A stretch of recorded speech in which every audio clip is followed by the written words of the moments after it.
හරි. මෑතකාලීනව කොවිඩ් වසංගතයත් එක්ක ඉතාලිය ගැන අපිට නිතරම අහන්න ලැබුණා.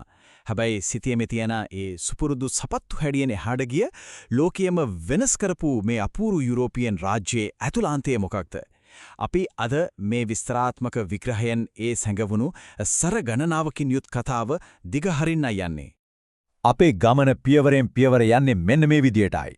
මුලින්ම දේශ සීමා තුළ ඇති දේශ සීමා ඊළඟට ගෝලීය සංස්කෘතික බලවතා නවෝත්පාදන සහ ගවේෂණ අතීතයේ සෙවණලි වගේම අවසාන වශයෙන් නවීන ඉතාලි උරුමය ගැනත් අපි කතා කරනවා. පළවෙනි කොටස දේශ සීමා තුළ ඇති දේශ සීමා භූගෝලය සහ සීමාවන්. දැන් මේක ඇත්තටම හිතාගන්න තමාරු කාරණයක්. මුළු යුරෝපියන් මහද්වීපයේම තියෙන එකම සක්‍රීය ගිනිකඳු ටික පීටලා තියෙන්නේ ඉතාලියේ. එට්නා, ස්ට්‍රෝම්බෝලි සහ වෙසුවියස් කියන මේ ගිනිකඳු ස්වභාවධාමයේ තියෙන ඒ අතිවිශාල බලය නිරන්තරයෙන්ම ලෝකයට මතක් කරලා දෙනවා. ඒ වගේම මේකත් අතිශය දුර්ලභ භූගෝලීය කාරණයක්. වෙනත් කිසිම රටකට අයිති නැති සම්පූර්ණයෙන්ම ස්වාධීන රාජ්‍යයන් දෙකක් වෙන වතිකානෝ සහ සෑන් මැරිනෝ පීටලා දෙන්නේ සම්පූර්ණයෙන්ම ඉතාලි දේශ සීමා ඇතුළේමයි. ලෝකේ වෙන කොහෙවත් මේ වගේ දෙයක් දකින්න ලැබෙන්නේ හරිම කලාතුරකින්. දෙවැනි කොටස ගෝලීය සංස්කෘතික බලවතා. ඒ කියන්නේ ඔවුන්ගේ ආහාර, විලාසිතා සහ උරුමය. ඉතින් මේ කරුණෙන් පේනවා ඉතාලියේ තමන්ගේ ඉතිහාසය කොයිතරම් දුරට ආරක්ෂා කරගෙන තියෙනවද කියලා. චීනය වගේ දැවැන්ත භූමි ප්‍රමාණයක් තියෙන රටවල් එක්ක පවා කරට කර හැප්පෙමින් ලෝකයේ වැඩිම යුනෙස්කෝ ලෝක උරුම ස්ථාන සංඛ්‍යාවක් තියෙන රටක් බවට ඉතාලිය පත් වෙලා තියෙනවා. ඒකෙන් ඔවුන්ගේ අතීතයේ තියෙන අති විශාල පොහොසත්කම හොඳින්ම පැහැදිලි වෙනවා. භාෂාව පැත්තෙන් බැලුවොත් මේක මාරම පුදුම සහගත කතාවක්. ආදරය ප්‍රකාශ කරන්න අද අපි මුළු ලෝකෙම පාවිච්චි කරන රොමෑන්ස් කියන වචනය හැදිලා තියෙන්නෙම ඉතාලියේ අගනුවර වෙන රෝමය කියන නම පදනම් කරගෙනයි. ඒ කියන්නේ ආදරයේ භාෂාව කිලින්ම බැඳිලා තියෙන්නේ ඔවුන්ගේ අගනුවරත් එක්කයි. ආදරයෙන් එහාට ගියාම ලෝකයේ සුකෝපභෝගී විලාසිතා වෙළඳ පොලේ ඉතාලියට තියෙන කිසිවෙකුට සම කරන්න බැරි ආධිපත්‍යයක්. අර්මානි, වර්සාචේ, ගුචි, ප්‍රාඩා වගේම වැලන්ටිනෝ කියන මේ නම් අද ලෝපුරාම සුකෝපභෝගීත්වයේ සන්නාමයන් බවට පත් වෙලා ඉවරයි. විලාසිතාවලට විතරක් නෙමෙයි ලෝකේ ප්‍රමුඛතම වයින් නිෂ්පාදනයට ඒ වගේම අපි කවුරුත් කන්නාස කරන පීසා සහ පැස්තාවලටත් උපත දුන්නේ මේ භූමියම තමයි. මේ ඔක්කොම එකතු කරලා බැලුවාම ඉතාලියන් ලෝකෙට වුණු සංස්කෘතික බලපෑම ඇත්තටම අතිවිශාලයි.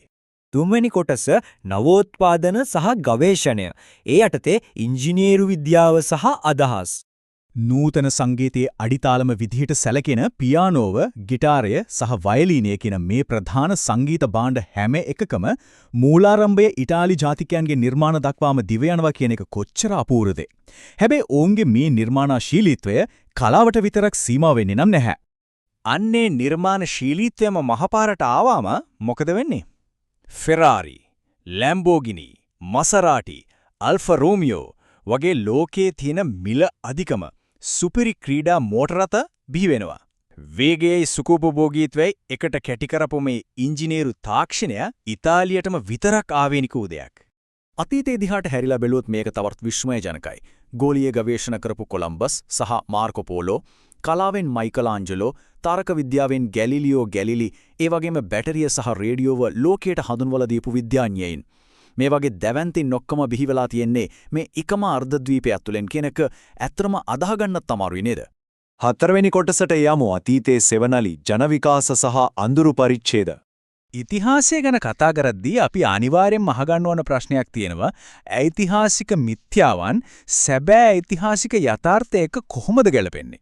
විශේෂයෙන්ම සංවිධානාත්මක අපරාධ සම්බන්ධයෙන් ගත්තාම හොලිවුඩ් චිත්‍රපටවල පෙන්වන දේවල් සැබෑ ඉතිහාසය එක්ක පටලවා නොගන්න අපි වග බලා ගන්න ඕනේ. උදාහරණයක් විදිහට මාෆියාව ගනිමු. ඇත්තටම මාෆියාව කියන්නේ ඉතාලියෙන් පටන් අරගෙන පස්සේ කාලික ඇමරිකාවට සංක්‍රමණය වුණු ඓතිහාසික සංවිධානයක්. හැබැයි පස්සේ කාලික හොලිවුඩ් සිනමාව විසින් මේක ඕනෑවට වඩා නාට්‍යානුසාරයෙන් මිත්‍යාකරණයකට ලක් කළා. ඒ කියන්නේ සිනමා තිරේ පෙන්වන දේවල් වලට වඩා මේකේ ඓතිහාසික පදනම ගොඩක් වෙනස්. ඒ වගේම ඉතාලි ඉතිහාසයේ තවත් තීරණාත්මක යුගයක් තමයි බෙනිටෝ මුසෝලිනිගේ පාලන කාලය. අපි ඓතිහාසික කරුණු දිහා මධ්‍යස්තව බැලුවොත් 1920 ගණන්වල ෆැසිස්ට්වාදයේ නැගීම, 30 දශකයේදී ඒකාධිපතිත්වයේ ස්ථාපිත කිරීම සහ දෙවන ලෝක යුද්ධයේදී ජර්මනියත් එක්ක සන්දානගත වීම. මේ සිදුවීම් ඉතාලියේ ගමන් මඟ සම්පූර්ණයෙන්ම වෙනස් කළා. අපි දැන් අද තියෙන සමාජීය යථාර්ථය දිහා බැලුවොත් ඉතාලිය ලොකු අභියෝගයකට මුහුණ දීලා ඉන්නවා. ඒ තමයි ඔවුන්ගේ වයස්ගත ජනගහනය. ජපානය සහ ජර්මනිය වගේම ලෝකයේ වයස්ගතම ජනගහනයක් ඉන්න රටක් විදියට අද වෙද්දි ඉතාලියට සැලකිය යුතු ගැටලු රැසකට මුහුණ දෙන්න සිද්ධ වෙලා තියෙනවා.